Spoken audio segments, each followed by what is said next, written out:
We're here today to talk about open access and control. And when I think about open access and control, I think about trust. So I could stand here and I could talk to you about intellectual property, or the excitement of Creative Commons, or the importance of communities in Wikipedia. But first, we have to talk about trust. I work in open. My job is to convince people, governments, organizations to give up the thing they value most, their knowledge, and release it to the world. My job doesn't work without trust. So before I can get to open licenses, open data, open textbooks, we first have to talk about trust.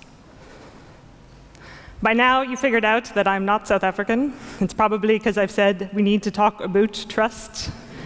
I am.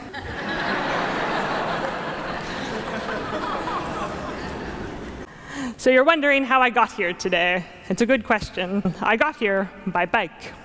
No, not on a motorcycle, though that probably would have been a good idea. And no, not from Canada. That's ridiculous. I got here from Cairo. In 2010, I left Cairo to set off on a great adventure across this magnificent continent. 155 days, 10 countries, 14,000 kilometers, and one boyfriend, now ex-boyfriend later, I arrived in Cape Town. Now your next question is, wasn't that dangerous? Probably. But the thing about getting to ride your bike every single day and the excitement of watching the magnificent landscape unfold in front of us day after day, and that moment that the stranger on the side of the road, look of complete bewilderment, turned to a smile, that was the thing that made us forget about all of the threats that were out there in the world. It made us feel safe. It made us build a community. But this trust comes at a cost. Ideas can be stolen, software reverse engineered, photographs taken. Bad things happen everywhere. They happen online and offline. I live behind walls and bars. I use two-step verification, and still, bad things happened to me. The lesson in trauma is that it teaches us the importance of trust in our everyday lives. Think about the micro moments of trust that it took for you to get here today. You had to trust that your alarm was going to go off, that your spouse was still going to be there when you woke up in the morning. You had to trust that your ticket was going to be worth something when you got here today.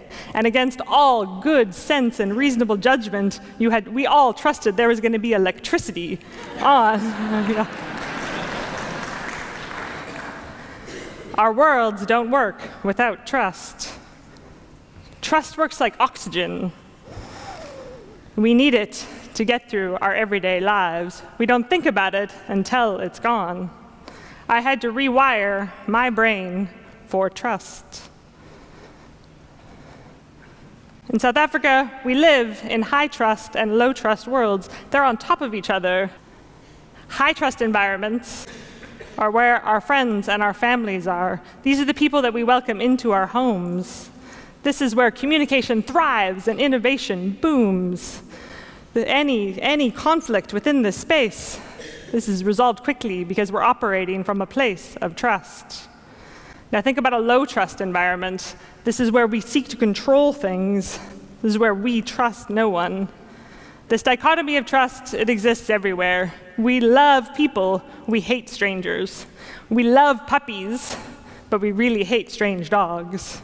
We love selfies, but we hate security cameras. Eunice is from Malawi. Malawi is one of my favorite countries that we went through on the bike trip. It was mostly because it was all downhill to get to the lake. We cycled through her town, Misuses, to get here. Eunice does my laundry. She also cleans my bathtub, a task that I am eternally grateful to her to do. I trust her completely. But each week, she takes with her the keys to my home, to her home, a place that I don't trust. But why don't I trust it? I trust it because I don't know it. We have such a deep sense of trust for those people that we welcome into our homes, but such a deep sense of distrust from the places that they come from their people that they trust. I've never understood walled gardens. It always seems quite simple to me to hop over a fence. And once you're inside the fence, then the thing that we've built up protects them and makes you vulnerable. If you think about it a different way, someone told me once why you should never get into an armored car. The thing about armored cars is that no one's going to shoot at an armored car. What they're going to do instead is set it on fire. They're going to kill the electrical system. They're going to turn you into a sitting duck.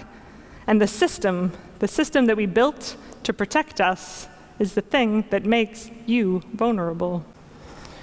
What's changing in the world now is the scale at which we're required to trust. This digital world means that we have to trust a lot of people that we have no good reason to. What we need to manage the system, to make our lives easier, is systems with trust built in. Trust does three things. It makes our lives more predictable, it helps us build a community, and it makes things easier for us to work together. The truth is, we have been on a trajectory of trust technologies for a long time. The first sale on eBay was a broken laser pointer. When they emailed the buyer to say, you know that this broken laser pointer is broken, their response back was, I know, I'm a collector of broken laser pointers. Open is Elon Musk taking down the patents off the walls at Tesla's headquarters and saying to us, I need your help to change the world. Open is blockchain technology built into our banking, into our vintage wine, into our sneakers, into our digital photographs, now all verified by zeros and ones. The reason I'm asking you to dig deep into trust today is because the future of trust isn't between you and me. The future of trust is between you and a machine.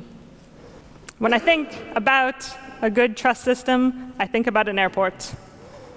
You buy your ticket online, you get to the airport ready for your adventure, you watch someone slap a sticker onto your baggage and watch it disappear into the ethers of the airport, hoping to be reunited with it on the other side. You go through security, and they search you for reasonable threats. You get onto the plane. Now, you trust the airline system. You trust the pilot has had enough sleep. You trust that the plane is in good working condition. You get to your seat. You sit down next to a total stranger. I really hope that they're cute. And immediately you build a sense of trust with this person, because you're going to need that trust later when you get up to stretch your legs, because you're going to leave behind your laptop, your passport, your Kindle, all in complete trust. You get off the plane, you're ready for your adventure, you're hopefully reunited with your baggage on the other side. You've trusted the system. What I want you to think about, what I want you to take home with you today, is what would happen in your world if you based your next opportunity from a place of trust. What would it mean in your worlds if you took down the patents off the walls and said to us, I need your help to change the world? Thank you.